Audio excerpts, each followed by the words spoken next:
Good morning, everyone, and welcome to American Scousers Morning Coffee or Tea with American Scouser, brought to you by our friends at Reckless Coffee Roasters. Make sure to go check them out and get your own cup of Joe.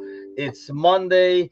Grumpy is here as always on a Monday, and now he has reason to be. A couple of weeks he's just showing up because it's Monday, but now he's needed. And the Polish Prince is with us. What's going on?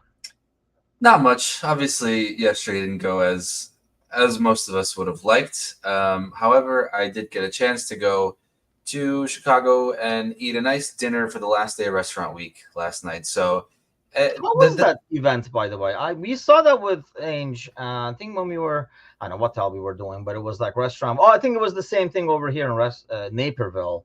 Like, what are they like? What is the so event? different restaurants do different things. The essentially restaurant week is it's not a week. That's the owner was complaining when she was talking to us. She's like, I hate that they call it a week because it goes for 2.5 weeks, but it's essentially different with different restaurants. They have different tasting menus, and so that's Oh, what where we went. We went to this place called Heritage, and they had a tasting menu that was really really good. There was some ahi tuna to start. There were radishes done in 5 different ways as a second course. There was wait, a radishes done in five yeah different ways? pickled radish, watermelon radish, kimchi radish. Yeah, it was really cool. And then short rib pierogi. And I was like, wow, they must have been watching the morning show because they're trying to fuse some things together here. What the fuck? Hold on, the radish one is kind of weird because I wouldn't think it would be. It was it was interesting. It was fun. Okay, because yeah, I said we saw the same thing over here in Naperville, and I was like, I wonder what it is. And of course, by the time we were too lazy to go check it out at the end. But so yeah, yesterday and stuff like that. Let's talk about that. Honestly, I am more annoyed and grumpy about. All of you. Yes, man. What the hell is wrong with people? Like, let's calm the fuck down. Just and then, I don't know. I'm sure you saw it because I saw you like put an emoji. Like, I see these things on Facebook, and I say, to myself, no, keep scrolling, Tim. It's like, yeah, keep scrolling. And I scroll once, I scroll twice, and then my hand starts shaking, and I gotta say something like that idiot who was like, I don't know why we didn't start the same lineup that beat Chelsea.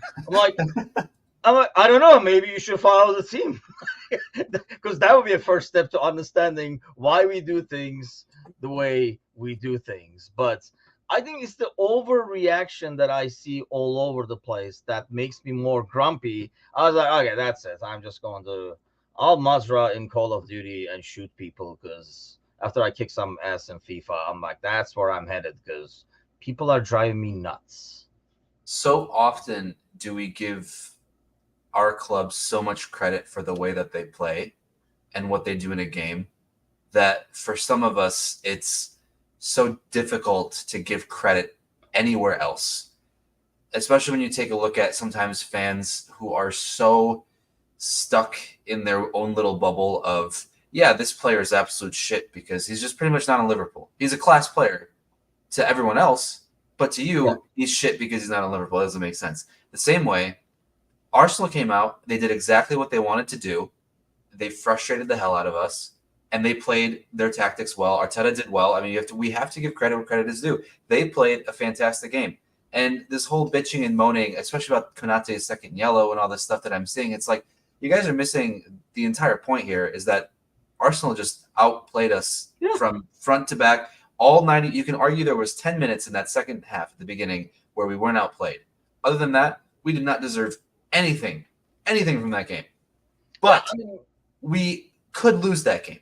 That was a game we could lose. And we talked about that last week. yeah. That if there is a game to drop, it is this game because all the other games from here on out will have a little bit more weight, and it'll hurt more if you drop points there because you shouldn't Yeah, for that's the most part. Yeah, that's fair. Spike says we got what we deserved. Move on to next game. Ryan says, and I do agree with this. I'm okay with the loss, not okay with how we played. But I mean, here's the thing: we were playing against a team, and I agree, like everything you said. I mean, really, our goal is I think typed we just got to get to the halftime so that we can kind of regroup, and then we get that goal. It's like, come on, like that, it's not even a goal. It's all Diaz working by himself, kind of a thing. And there was a chance. It felt like we leveled it a bit more in the second half, but you could tell one, like obviously you're missing people, right? And you're missing a lot of people in some way. Mhm. And two, it just felt like they played like a team that this is like their season dependent on it, and we just showed up. So I just don't think, especially in midfield, we matched their intensity and the front line. The press was not there, and now everybody's like, "Oh, fatigue. They play less games and stuff like that." I love when we come and do excuses. It's just like you don't need an excuse for everything. It's just we got outplayed. I think a couple of wrong decisions, a couple of over the top poor performances. Not that anybody played well. And I don't understand why people are arguing Konate's second yellow. If anything, you can argue the first yellow, but the Right. second yellow, I mean, that's a yellow any freaking time. And that's a Konate thing. And he does that. It is what it is. Like I say, I was talking about it like yesterday's post match. I would hate to play right side of this, like defense on this thing as a center back when you have Trent playing as your right back. So, yeah, Gorda says, calling out John, I've got a shitload of members like that no one wants. I don't think he was the. I mean, we talked about it in the post match, but what did you think of his performance at the end? Because we did talk about great opportunity for Gravenberg, which is probably going to be my new line now. He did play the ball in for the own goal. So he did have a hand in something. I think this could be Does one it of the even count as an assist?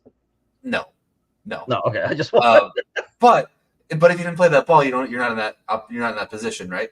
Um, I think this could be a rare opportunity where there's almost an easy excuse if a new manager comes in and doesn't necessarily like Gravenberg so much. There's kind of a built-in excuse of, oh, he's not going to fit my system. We can sell him, kind of thing. Not that I think that he would be sold, but there is that part of it that in the summer, if he needs to move, it would be a pretty easy way to make that move, given that the new manager might just not be totally in love with him, and go from there. So but overall, I don't know. It was a weird game. I think it's hard to say that he played really poorly when, like you said, everyone else played really poorly, right? I think McAllister played decently. It's just that I think what Arsenal did really well is they really pressed McAllister every time he had the ball. Like, he didn't really have a chance to do much with it. He would always have to play it back, and he got a bit rushed often. And I mean, but outside of that, I mean, he won a lot of duels. He had a lot of he made a lot of passes. So it's tough. It was just a really rough game. Arsenal's game plan was fantastic. It worked, and we didn't have the right response, and we weren't able to make anything happen out of it. I mean, their passing out of our press was pretty darn impressive at times. Like, you were Yeah. like, damn, that's solid. Like the way they move the ball and stuff. I don't know. That's because they're that good. I don't know. Our press wasn't that great. It's probably a combination of both and stuff. But I thought, yeah, I mean, they played well. Just give it to them. And Sir Z says, would rather lose to, oh, God, it was somewhere. There we go. Would rather have lost to Bournemouth or Fulham than Lego Head. And here, can we also talk about this? Because these are like little things that just annoy the heck out of me when fans kind of circle the wagons on like stupid things, such as I mean, I hate Lego Head as much as the next guy. He's annoying as hell. But like, oh, his celebrations and stuff like that. And then, so that's part one. Like, Klopp does not celebrate when we win games. He pulled a hammy The celebrating. hammy celebrating. Um, and then the fist bump, like he did the fist thing, blah blah. And then they're like, oh, he shouldn't copy Klopp's thing. Do we realize that this is not a Klopp thing? Like, they've been doing this back in Turkey for decades. There's no manager, the Premier League, no manager that has ever done a fist bump ever until Jurgen Klopp. See, in England is what we're doing, right? I mean, I don't even know like why people are trademarking this whole thing. I just don't. I think we find it ridiculous because he's doing it after he beat us. I mean, if he beats City, right, Oh, this we're loving weekend, it. and he We're was doing it, loving it. oh, we're just loving it all up. It's just that's like the kind of stuff that circling the wagons on stupid stuff really, really gets to me. Yeah, and I mean, and also I think part of the discussion was also Odegaard at the end of the game when he was celebrating with the fans and he was taking photographs of one of their photographers with the camera, and people were having a tiff about that. And then I think Odegaard also responded after the game saying, if I can't celebrate a win, then when can I celebrate? And Yeah, it's like, yeah, I get it, and it's always going to be rival fans or rival players, whatever the case might be, that try and say something. But if any of the roles were reversed ever, we yeah, would be soaking it up. Can you imagine Van Dijk taking after beating Arsenal 3-1, taking a camera at Anfield, taking some pictures of the crowd? We would fucking love it. We'd be yeah. posting all the pictures in our Discord. We would be saying this and that. But the fact that it's not us, again, this goes back to the very beginning of our conversation. The fact that it's not us, we have those rose tinted glasses on. Like no one can do anything. Everyone can only do wrong. There's no right that any other club or player can do because they're not Liverpool. I don't. It's just like it's one thing to be aggravated and find it annoying. I get that. I'm not like I didn't like stand, and this is why I turned this shit off afterwards. I'm not gonna stick around and watch and see how they celebrate it because regardless of how they can sit down on the pitch and read a book. I'm gonna find that freaking annoying if they do that for a celebration. So it's not gonna matter what they do. We're already annoyed that we lost. So trying to kind of like torture yourself to see, let's see what they do after the game, just makes no sense to me. Unless the book was titled "Beating Liverpool for Dummies," that could get under my skin a bit. Dude, yes, we should do this. We should do this. Yeah, you know what? If we win the title, they should read books like How to Win the League Despite Your Opponent's FFP Charges or something like that. And like everybody with a Ryan said, the difference is if we beat Arsenal, we would just walk around the pitch and clap. Well, that's because we would be the away team. If we are at home, we beat City. I guarantee you, we're not just walking around the pitch and clap. Yeah, it's hard to play this what if game, right? Because we don't Yeah. know. I think there was so much more at stake for Arsenal than there was for us, and I think what we saw about them celebrating was the fact that they've been probably under so much stress and pressure given what the expectations are, and given the FA Cup law or the cup loss to us where we put the kids on. They had that on top of that. They've been told that they're not league contenders, this and that. So for them, there was a lot more in that than us. And I understand why they celebrated it as they did. Did it, is there a certain point where you go, okay, it's just a game, they don't have to celebrate that much? Sure. But you also have to recognize if this is the very first game of the year, fuck. Like, yeah, probably that's annoying as shit. But it's February. It's a really important time in the season, and they needed this win. If anything, just as a club, as a morale for them overall, that's what they needed. And if that's what they need to go forward, great. It just makes them getting crushed in the end even better. Like it just. I mean, they had to. This was their season. Like they lose this game, they're done. So Yeah. I think there's a lot of pressure with that. I personally found it more annoying when Tottenham was celebrating because they beat like a 9-man team with the In September, all that kind of stuff. Yes, yeah, back in September. So I found that a lot more annoying personally than anything that. It was the game of the year for them. I mean, yes. I mean, basically, this was their season. If they lose this game, they're out in February. For a team that started with title expectations, if your season is pretty much over in February and you're out of all the cups, that's a lot of pressure. And I think that's just kind of like the release of that. And I know if Odegaard said it or somebody said it, but I mean, with the goals and stuff, you can barely celebrate after VAR now. I know, us and the gang, we have to wait till VAR before we even pass out the snacks anymore. So, yeah, they just got to celebrate it. So, we got beat by Kai Havertz. They can do whatever they want. Burn the tape next game, says Paul. And yeah, I mean that's the thing. I mean we got outplayed. We didn't play well. Some brutal performances. I am. It's like watching your kids sometimes when you watch these games, right? Like you don't get as angry. Well, I don't. I get more like disappointed. Dude, come on, man. What are you doing? Like, that goal with like Ali and Van Dijk and stuff like that.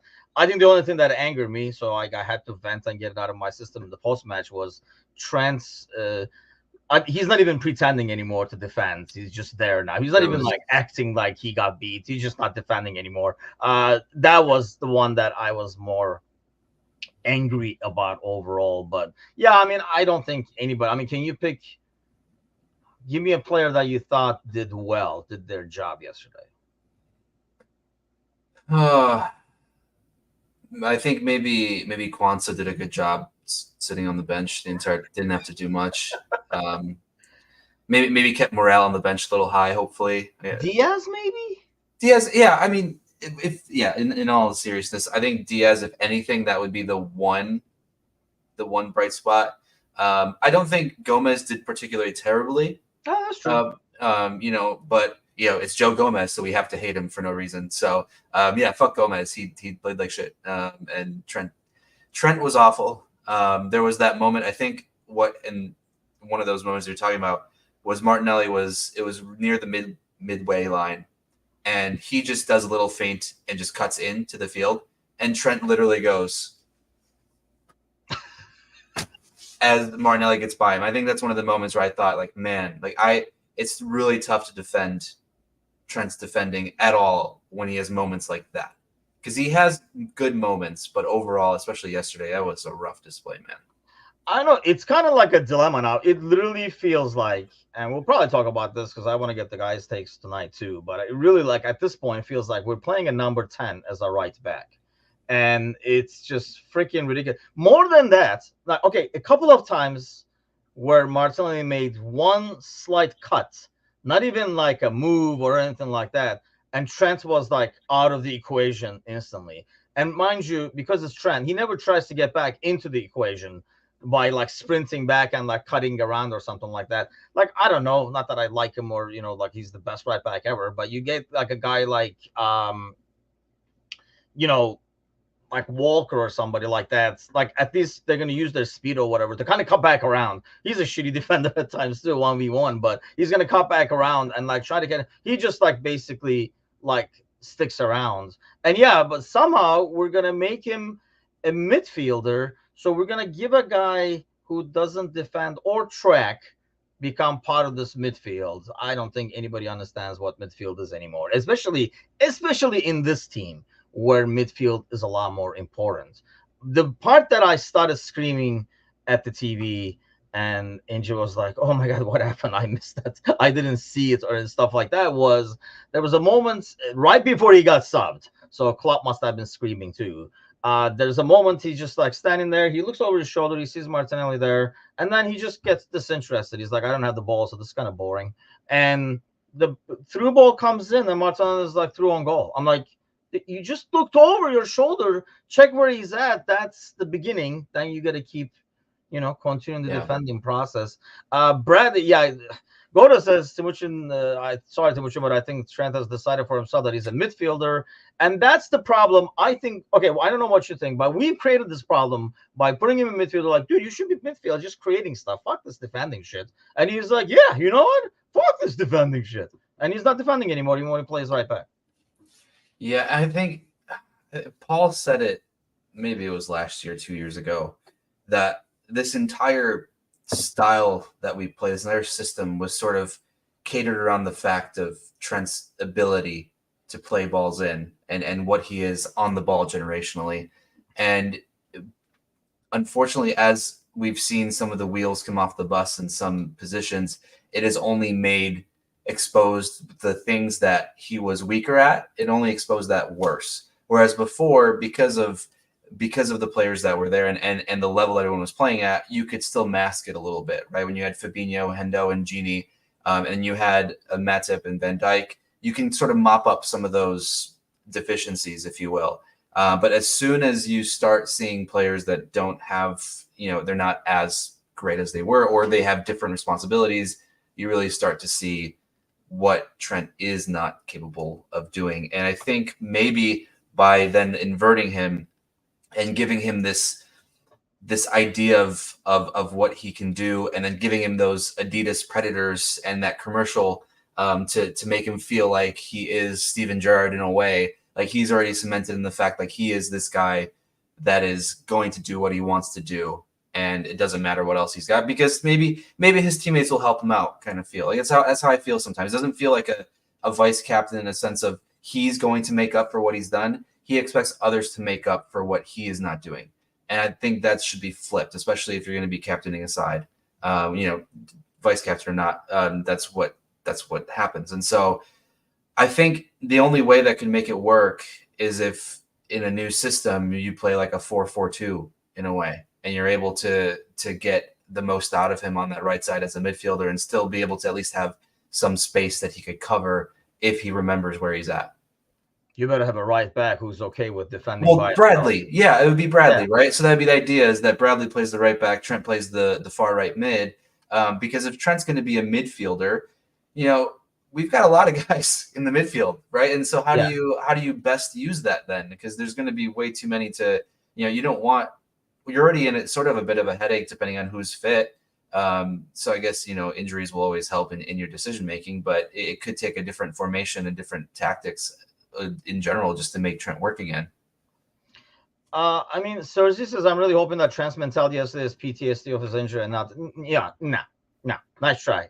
This has been the same guy for the last 2 years. But definitely this season, ever since that's inverted, I really feel like this inverted thing has made it worse. He was not this bad. I mean, even when obviously, I play defense, so maybe I criticize defense a lot more than other positions, but even then, he was not this bad.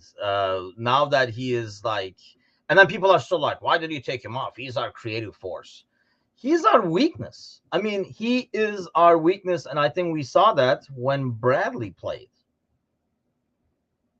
I mean, like Bradley, what he did as a right back, an actual right back, is what I think this team misses. This has all been the issue, right? He's going to push up. He's going to leave space behind. And I'm totally okay with that. That's the part that people don't understand. I'm okay with that. I'm not like looking over the ball sent over the top and being like, where's Trent? You should be back there. That's not the issue. The problem is when he is back there, he is not defending. So it's not about, has zero about positioning. It's all about defending mentality and commitment to defending. And I don't think that changes. It feels like he doesn't see that as a weakness or as an issue. So I don't even know if that's something that you can change. Awareness, like defensive awareness, on if he can improve it after the stage. He's not like a young kid anymore. And it feels like he doesn't even see it as a weakness. It feels more like he's working on the shooting rather than defending. Yeah, and that's, I think, what we always harp on, and you especially, is just that we don't care how things go as long as there's effort in there. And Sparky Parky's Trent's a lazy defender. I think that's the big thing, is the laziness is the most frustrating part, because I think he could be a good defender. I think we've seen glimpses of him, especially 1v1. I think he does have the ability to be a good defender. It's just that he doesn't put himself in those positions to succeed. Like he makes it almost harder on himself all the time. Because like you're saying, if you just give that extra thought, that extra look around your shoulder, an actual then reaction to it, not just looking for the sake of looking, but reacting to what you're seeing, then that puts you in a little bit of a better position. Because there have been many moments over the last 5-6 years where he has taken 1v1 and he has won that battle, like time after time after time. But when he gets exposed, especially, I don't know if it's a mentality thing, even more so against Martinelli, because for some reason, Martinelli he feasts on the opportunity to play against Trent. He even said, I think Martinelli was after the game, they were having an interview with him, and he specifically said that he enjoys playing against Liverpool the most. And so there must be something else. Like, oh yeah, that's us. They don't have a right back. It's great. Yeah, every other team has a plan to stop me. This team, fuck it. That's great. Ryan says he's our weakness on the defensive side. He's our bright side offensively. That's the rub, to quote Shakespeare. It's way too early for Shakespeare, and I think it's way too early. Shakespeare is so unnecessary. You know what's odd? Okay, this is gonna totally off track. This is where we go right in the middle of the show. This is where we got off track. Like, did you guys have to study Shakespeare here? Because I don't know why, but English obviously was a second language to me. I went to an American high school in Istanbul, but we had to read a different Shakespeare book every year. And like, so it was Hamlet one year, about Romeo and Juliet the other year, and stuff like that when we got to high school. And I still wonder what the hell the point was, because like, it was, I Of mean, by then we could speak English, because the first 2 years are really intensive, and then you kind of speak English, so you're reading all kinds of literature, right? Like Catcher in the Rye and stuff like that, and The Great Gatsby, blah blah blah. But then you're reading a different Shakespeare book every year. What the hell was the point of that? Like, I still don't understand. Is it a thing over here, or is it only Ryan just has a library of Shakespeare books he's referring back to? I mean, it depends on what schools you go to. In the public school system here in Illinois, it's fucking didn't even study Shakespeare in the UK. In the public school system in Illinois, at least for in the the far Chicago suburbs, we read maybe one thing of Shakespeare. If anything, we had assignments about writing sonnets a la Shakespeare, but not actually reading too much. It would be inserts. The most Shakespearean thing I can think of was that we watched Romeo and Juliet in class, and it was like the 1997 version with with Leonardo DiCaprio. So it wasn't even, it was a modern retelling of Shakespeare. But I know that like honors classes in some high schools, they had more Shakespeare in them, but it wasn't a thing where it was a focus at all. I We just don't stuck. understand the purpose of things like that. I mean, I probably sound really ignorant, but I just don't understand a language you don't use anymore. You're like, look at this, look how you said it. Yeah, you can't say it like that anymore. I'm just saying, look at how you said it, kind of a thing. I never get. Serzi says the point of Shakespeare is that you quote books, you sound intelligence. No, like Ryan just did it, for example. I think our opinion of Ryan has Uh, not changed. Doth the lady protest too much? We were in junior high when none of us knew what the fuck was happening. Yeah, I mean, I think we were. I mean, back home is different. Like, it's 3 years, 3 years, I think it was. So you read it in what would be considered over here high school, probably, and every year it was a different one. I just never understood the point of it. And yeah, so do you have? Maybe we should do that. Maybe, like, since that was your exercise, do you still have that laying around that you can bring to class over here? That what you wrote? Do you keep stuff from high school that you wrote? Because that would be great entertainment value for all involved. I think I'm speaking for everyone when I say that would be great entertainment value. No, I don't have any of it. No, of course not. Okay, I'll have to DM Michelle or something to dig around the house, see if she, if she can like find that somewhere in there. But it's so the very undereducated failures who taught us could feel smarter than the children for one lesson. Oh yeah, but anyway, going back to this. Well, before we got off the Shakespeare thing, I disagree in some ways, because I thought we did just fine. There were a couple of moments actually in that game where Bradley had the ball on the right wing, and I was like, yeah, see, they would not let Trent have this much space. But then he whipped the pass, very Trent-like, and I was like, this guy can do the same thing. Look, he can do the same thing, and he defends, kind of a thing. But I don't think, I mean, Serzi was saying over here, and this is what I'm so against. Just give him what he wants. He wants to be a midfielder.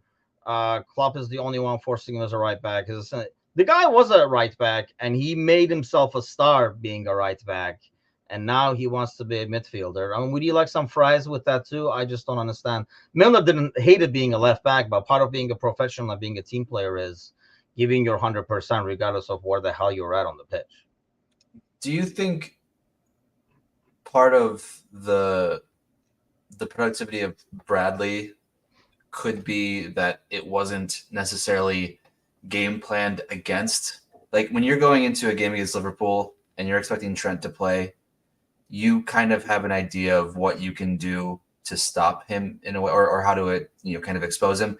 Whereas if you have this unknown that's coming in, you're not quite sure how they're going to play, so you don't really set up your team tactically against There's it. not enough tape on them, as they say in football. In a way, yeah. I mean, because who knows what Bradley was? We didn't even know what Bradley was capable of, let alone like an opposing manager like thinking of how they're going to set up. And yeah, I think, and I'm not saying any of this to discredit Bradley. I just think that, we see moments in sports where you have a guy come off the bench, so to speak, if you will, who is unknown and is able to have an impact on a game because the other players don't know what they are capable of doing.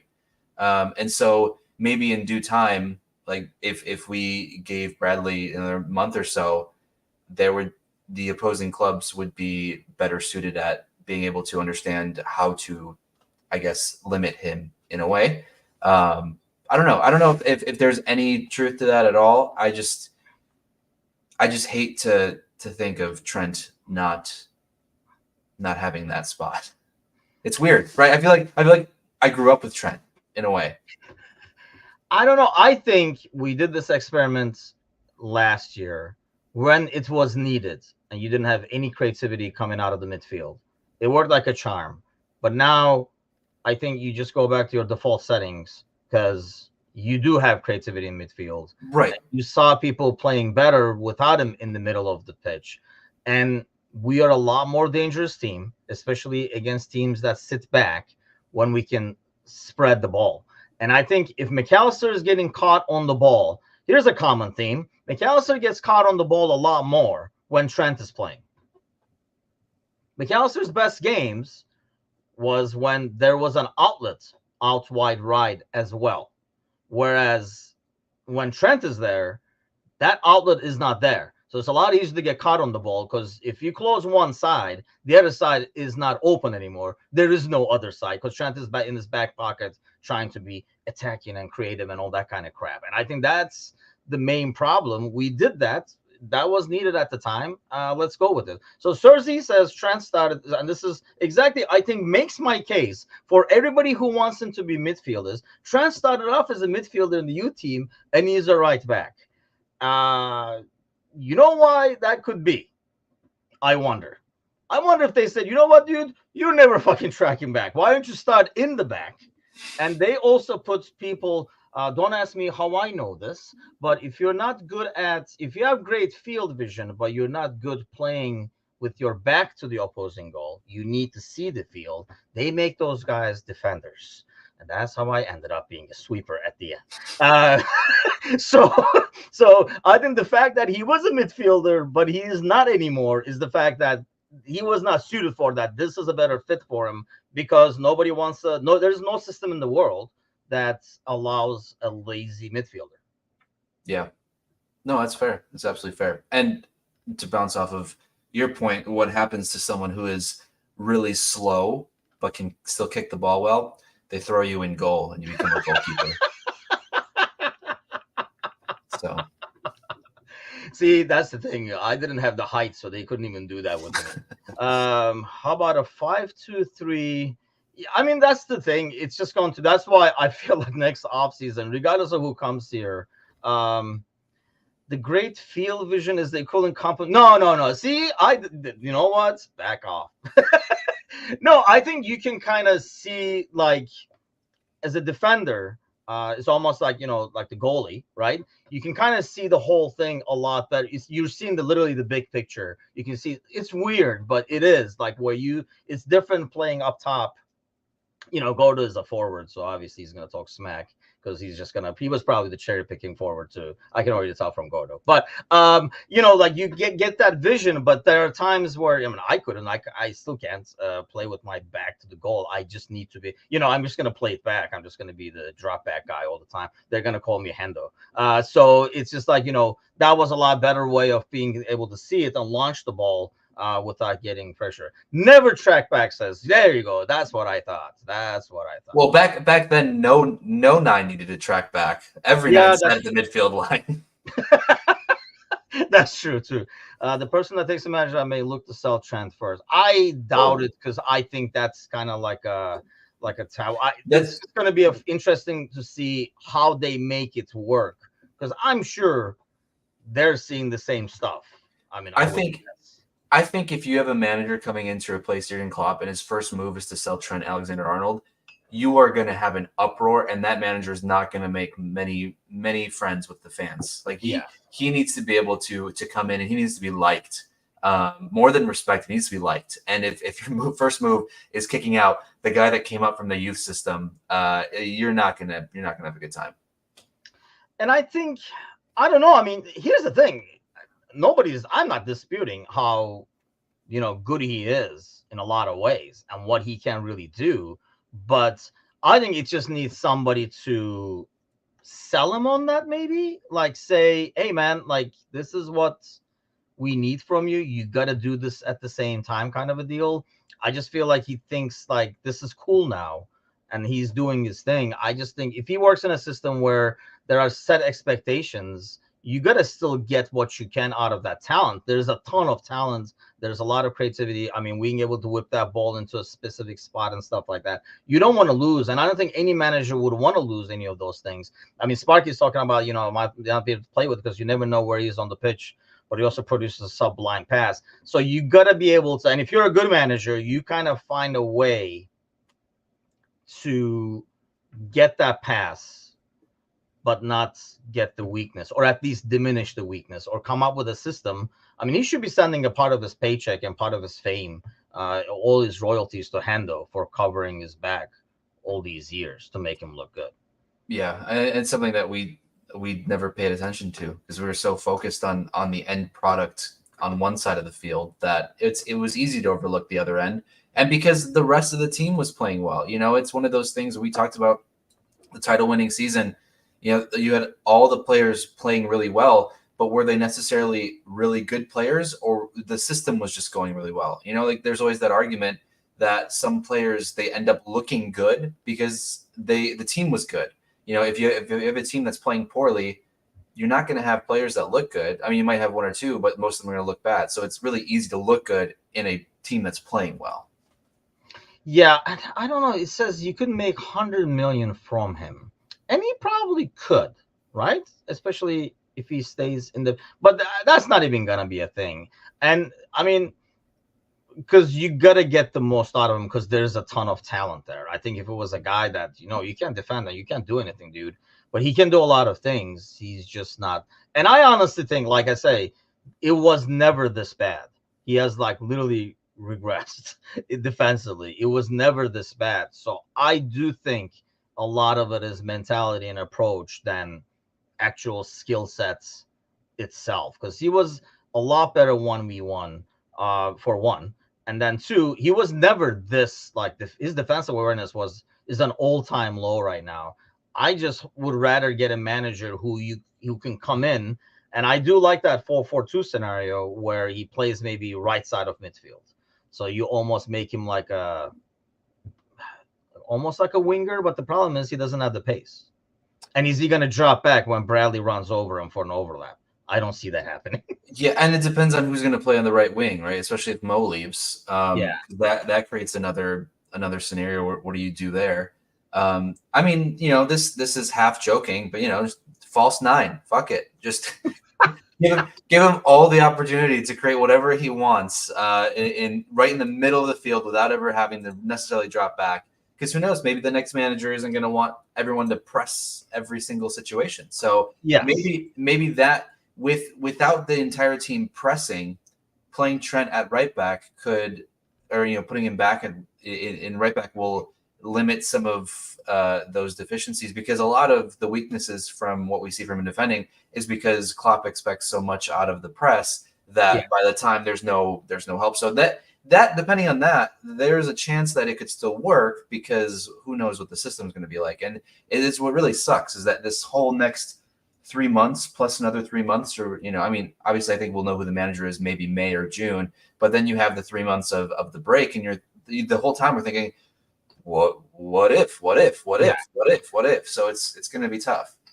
Yeah, I think the new manager would. I mean, I can see a scenario if you really want him in midfield. This is probably the only way I see it, is like a 4-2-1 kind of a thing, where he's the one in front of the two defensive midfielders who are going to, and the one on the right is just going to sit back anyway. Kind of like, so you don't have to track back as much. You do your thing and almost plays like a 10, but not a 10 kind of a thing. That's the only way. I just don't see. I mean, Ryan says I don't see where he fits in. I just don't see where he fits in this system. But you're right as well. I think that's a good point that his weaknesses get exposed a lot more when if the press is not there because people have more time and he loses his guys, so that passes there all the freaking time behind him, by him, next to him, on him, whatever you needed, you wanted, it's there. Whereas when the press is there, that ball is never that accurate, so it can be cut off a lot easier. That's why I think we can't find a solution aside from what we have now. For now, my solution for now would be treat him like he's Bradley and put him on the right side as a right back, and let's go. It'll be interesting to see if we, with everybody being back except Mo probably, right, and those coming back, Thiago is back in action. Lost in all this, which he couldn't even remember how to walk when he came on. Like he almost tripped over himself and lost the ball and cost us a goal there. But it will be interesting to see if we make any adjustments now that we have almost the full squad back. Yeah, and in some ways it could be really telling, but in other ways it is just Burnley. So who knows what could come out of that anyway, as far as the lineup goes. I think what's going to be most telling will be the League Cup final and seeing who starts that. I think we're going to get a good sense of who Klopp feels like is his 11 in a way, without Mo, because I think he's not going to be ready, but he would still make it into that 11. But I don't think we get much from this next match next week, because Burnley, you could have a little bit of rotation, not have to worry too much. Hopefully, if I can knock on wood, I don't know. But I think, partially he got exposed because we didn't have, Szoboszlai or somebody on the right side. Even Elliott, who kind of knows this and covers the back a bit more, kind of a deal. I think we were just like missing that in all this mess. So for the time being, you have to make up for the deficiencies with your adjustments. We have done this before, but I feel like he's, gotten worse. Ryan says he ain't Bradley, and I said that in the most Midwest way. That is very Chicago and Indiana, I have to say. He ain't Bradley. Yes, I'll go with that.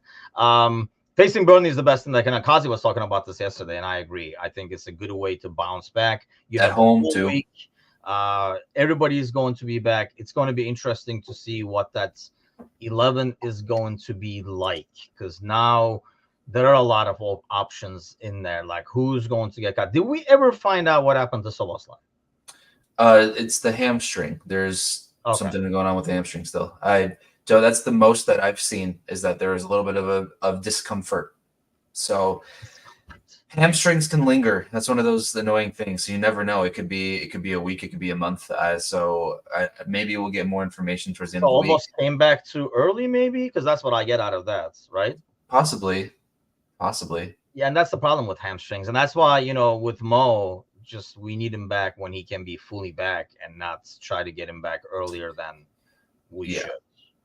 Yeah, because he's a hammy too, right? Yeah. Lots of hammies. Out of Burnley, that'll be a good thing.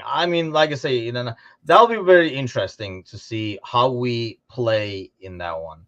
We'll love to smash Company after he cost us the league with that. Yeah, just freaking. That's what I expect out of Gomez this year. That's what I've been saying the whole time. Joe Gomez is going to save his one goal for that Company moment outside of the box. It's going to come. Let's look. It's going to come against.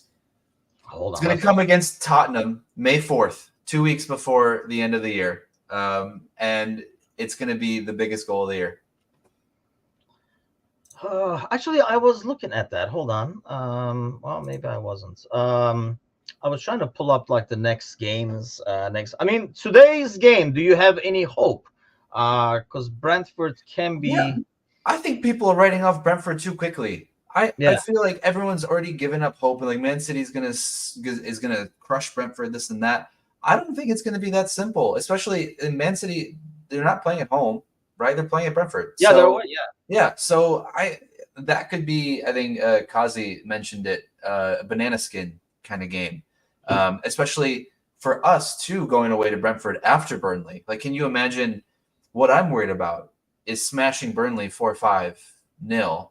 And then going away to Brentford and not really having the focus, because that has happened in the past. where you have, especially against Brentford. Like Brentford, we've had a little bit of trouble against Brentford in the recent last 2 years. So I think to write off Brentford today against City is a little premature. I could be, eating my words in roughly 5-6 hours, but we'll see. Ryan says Tony is good for a goal. I don't know. Depends on what he bets. If he bet on it, I guess, yeah, he might be in good for a goal. We'll see what he put the bet on. This is the thing, right? Cersei was one of the ones, by the way. I should probably put this Discord channel so everybody can tell why Cersei was overreacting on Discord yesterday. Expose him to the world, if you will, by joining our Discord channel and see the chatter. I just don't understand for the last, aside from the last 2-3 weeks, and I realize this team always goes on a run, but Europe is starting back up and stuff. There are a lot of things that's going to happen. And I would argue that for once, we have a deeper squad than City does to be able to rotate and play well when they're starting to play these midweek games every freaking week. And they're going to be playing Champions League. We're going to be playing Europa. So I don't think it's the same team. We were saying this a month ago that City is not the same City. And now suddenly City became like prime City because they came back, because when Kevin De Bruyne came back, nobody's considering the fact that they were in the hole until Kevin De Bruyne came back. And this team leaks a lot more goals than they used to. Yep. And anything is possible. They're not as I don't see them as invincible as they were like 2 seasons ago. And they're not as deep. I agree. I think the biggest moment of that was the 4-4 against Chelsea that they had. That was the time where I was like, man, this team, because they didn't have much to come off Brian just made the comment. Their bench, they've got Oscar Bob coming off, and that's pretty much it. There's nothing really else that we would necessarily be afraid of. I think we have to understand that this may be an 85 to 90 point title winning year. I think we got so used to seeing 97, 98, 99, 100 points needing to win the league that now that's the expectation of every single team. When you have to remember, that's not the norm. Like this isn't a video game. Teams can lose to other good teams. The fact that Liverpool lost to Arsenal isn't a bad thing. I mean, it sucks, obviously, but it's not the end of the world. It's because we have, especially when you think back to 10, 15, 20 years ago, you had results like that happen all the time. You never expected a team to go and win the title on 90 points. If you got 70 to 75 points, I think Kazi and Mac were talking about this. You got 70 to 75 points, you were in contention to win the league.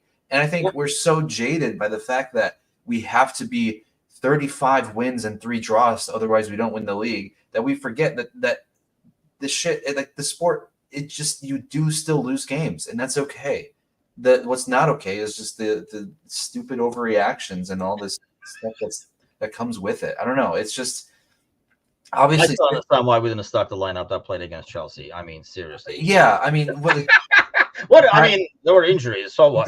Bradley should just forget that his dad even died, and Soboslai should run on half of a hamstring. Why couldn't we just play the same lineup, you guys? I just don't. We still haven't beaten a team in the top 6, barring Villa. Really? Isn't Newcastle up there? Or are they not there? Up there? Arsenal, City, Villa, Spurs, United. Well, Spurs. Oh, United is 6 now, huh? Looking back, moving on up. Spurs and United, we have to play again. Obviously, City you can still beat, and that's the thing. I know everyone's saying that City, it's in City's hands. It's really not. It's in Liverpool's hands. I understand that City has the 2 games to make up. But if Liverpool beats City, Liverpool is in control of their own destiny, kind of deal.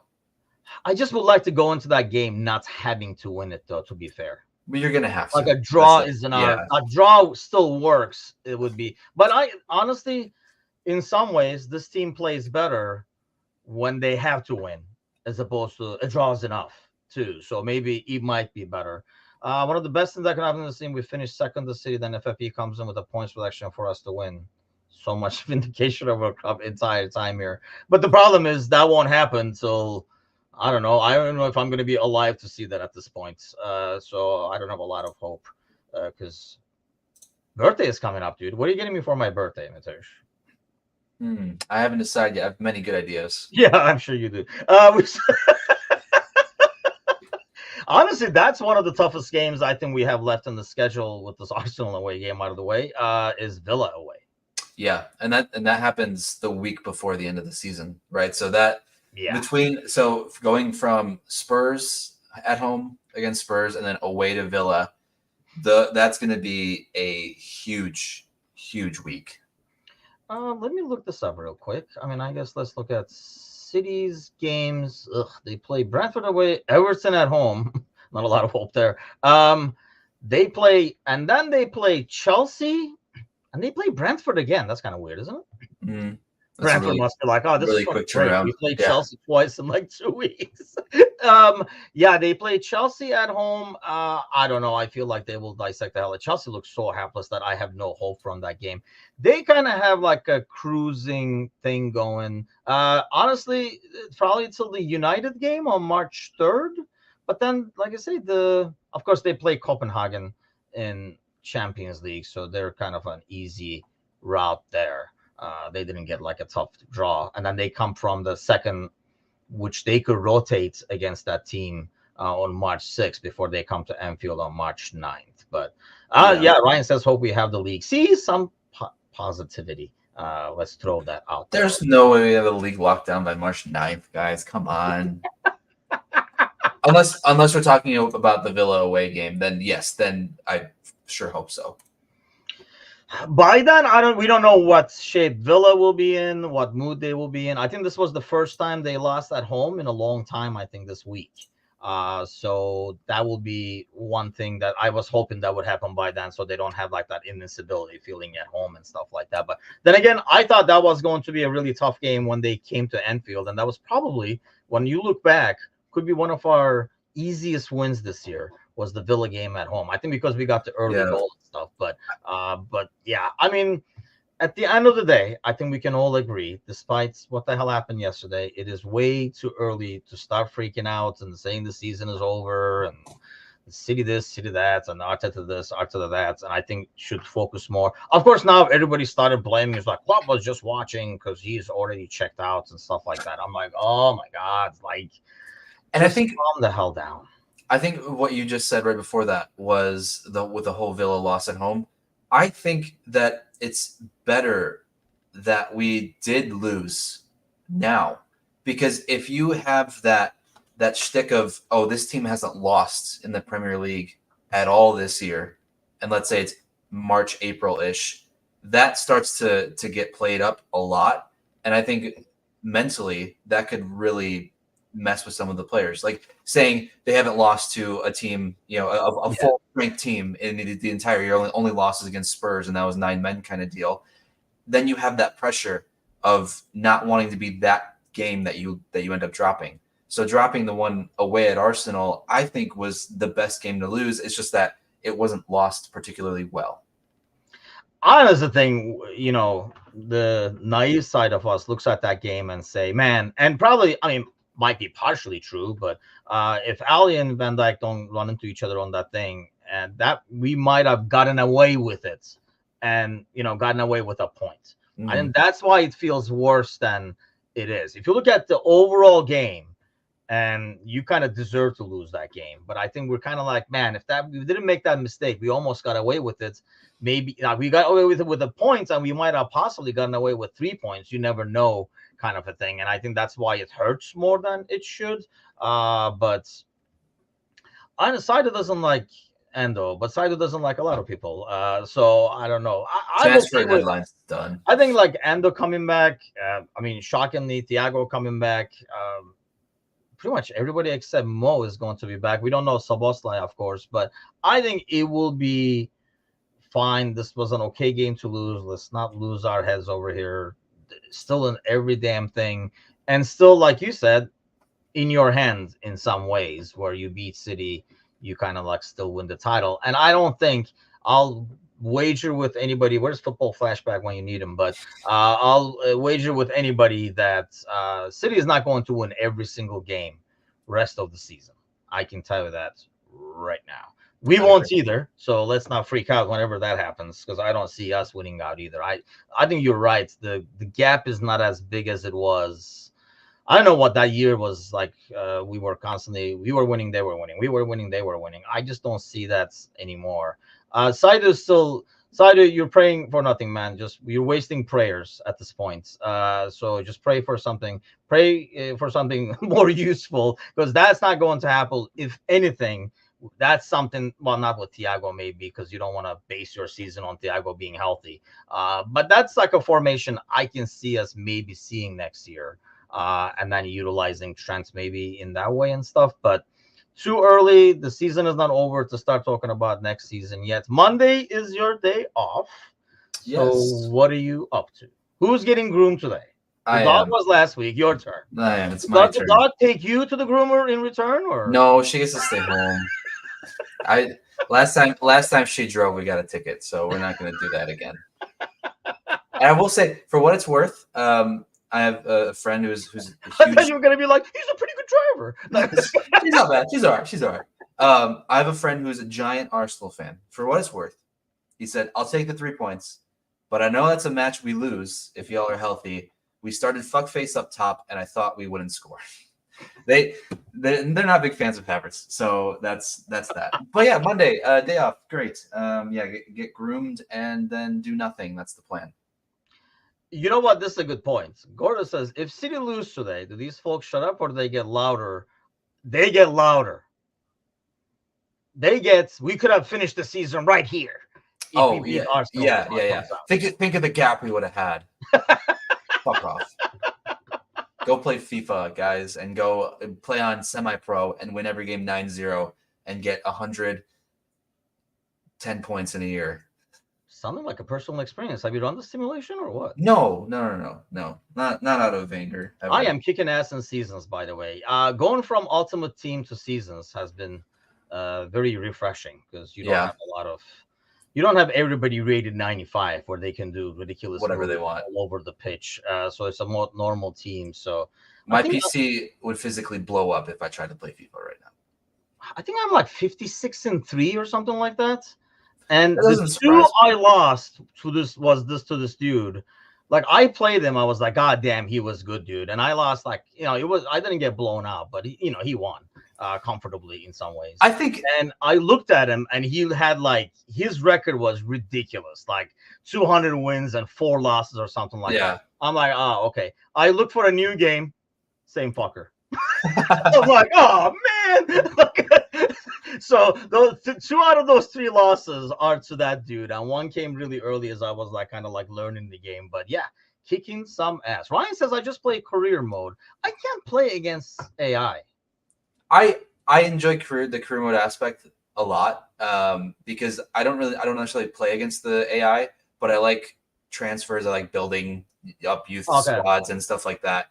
So that's what I enjoy most out of it. I think some of these people in the chat who might think that you're kind of kidding. No, Timothy is the best FIFA player I've ever played against in my life. And I'm not saying that just because a lot of raging going on by Matush when we play.